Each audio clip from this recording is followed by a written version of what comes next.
Hi everyone. Firstly, I'd like to thank Simon Osterbury, who's the Managing Director of Batwrap Australia, for sending out all those lovely bat wraps that I awarded as prizes last week. Now I kept one spare, which you can see here, and I also kept a sticker that goes at the top. So we're going to try doing a bat wrap. What I've got here is just somewhere for the water to go. I've got the kettle on, and I've got this older bat. It's a B3 from last year.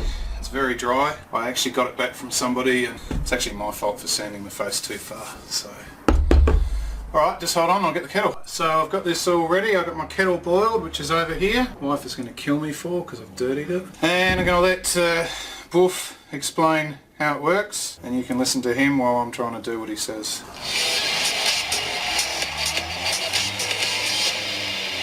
Hi guys, Darren Lehman here. Gee, that's cheesy. Like any good innings, before you fit your bat wrap, you need to be calm and prepared. So before we start, if you're having any hard time understanding any of these instructions, make sure you get someone who can. Fitting your bat wrap requires boiling water. So if you're under 16, get a grown-up kettle and prepare a safe area. Once you've set up an area, prepare your bat by rolling the grip half out the handle. Now you're ready to start. Lay the cricket bat face down and carefully slide the bat into the bat wrap. Be careful not to push the bat all the way to the end of the bat wrap. The bat wrap should have 5 centimetres past the shoulder of the bat. Any excess over this length can be trimmed away.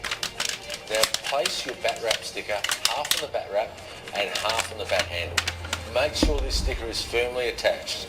This is required to hold the bat wrap in place. The sticker can be removed later. Now place your bat with bat wrap secured over a sink or an area that allows water to drain away. Starting on the front and at the toe of the bat, carefully begin pouring hot water like so.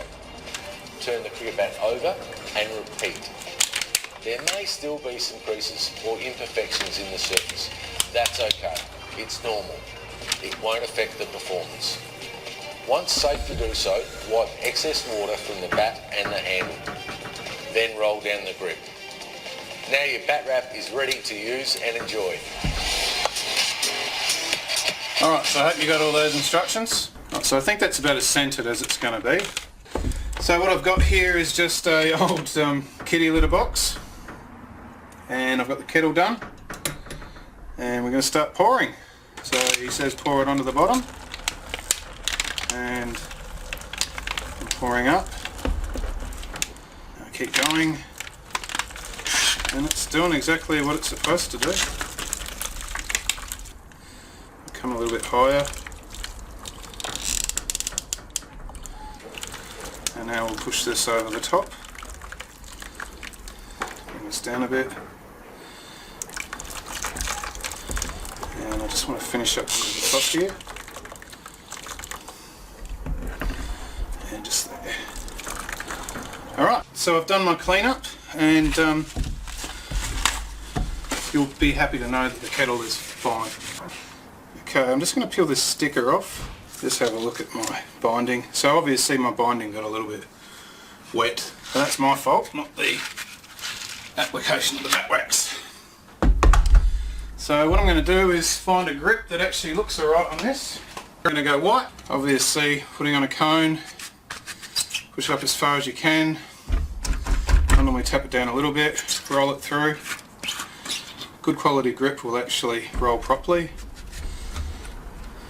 And roll it down the other way.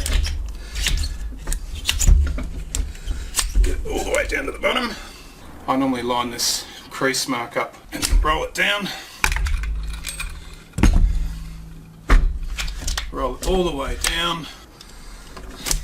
Just missed it. Tap it down from the top. So that's our bat all.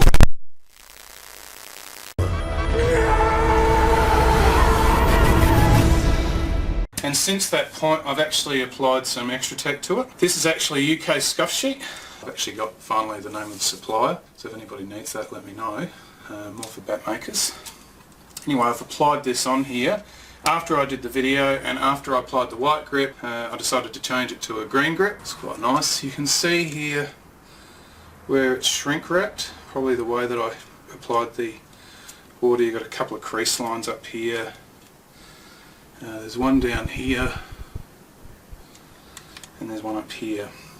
Now, as far as putting the extra tech on, I do realise the manufacturer says you don't need any type of extra tech or fibre taping, but I have since had some reports from people who have bought them and said they've cracked after about 10 balls. They're still on the bat, but they've cracked, and they're fairly heavy hitters. So it wouldn't so much apply to a kid. I did do the tap up, and I'll include it as a visual on the side, but it's got no sound, so I'm going to do it again. I'm going to do once with the ball mallet. So I'm absolutely bashing the crap out of it. I'm going at the edges too. Down the toe, up near the shoulders. And with this UK scuff sheet, there's absolutely no damage whatsoever. If I go up here where there's no scuff, I think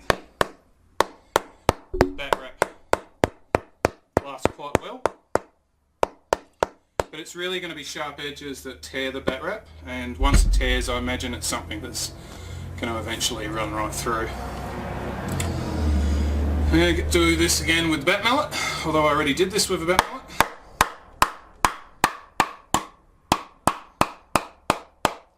This bat is really dry, but I left the bat as was naked so that there was no wrapping underneath. I'm actually going to donate this bat to my new club as a catching bat.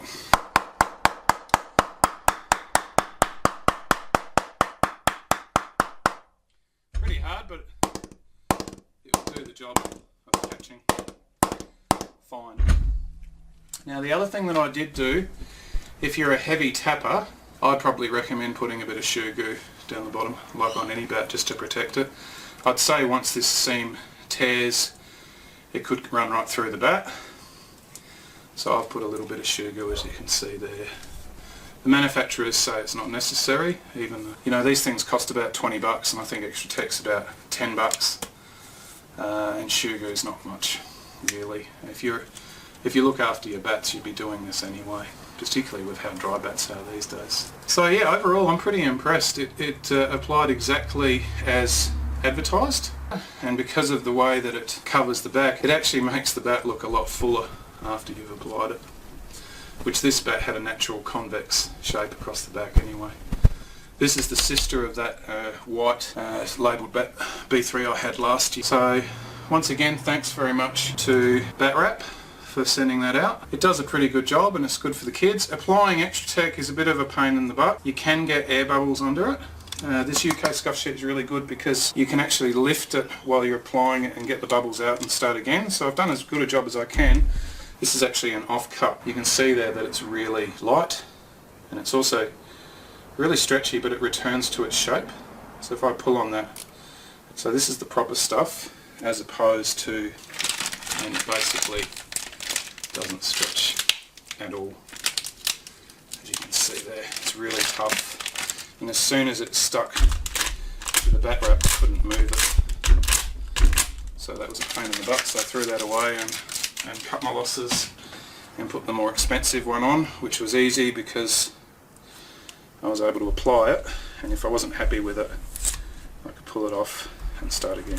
So there you go. It's a review of bat wrap and all the other types of protection stuff that you can put on a bat, and yeah, really happy with that. I didn't mind the green. I actually like the Hobart colours the best. Obviously the rest of the bat wraps that I was sent got given away to people who follow the page, some of which are people who supply me with bats to knock in and review. So I thank those people, because without their support this page wouldn't exist, and as you probably know, I'm no longer going to be buying bats and selling them. So I'll rely solely on bat manufacturers and individual players to supply bats for review, and I get plenty of bites.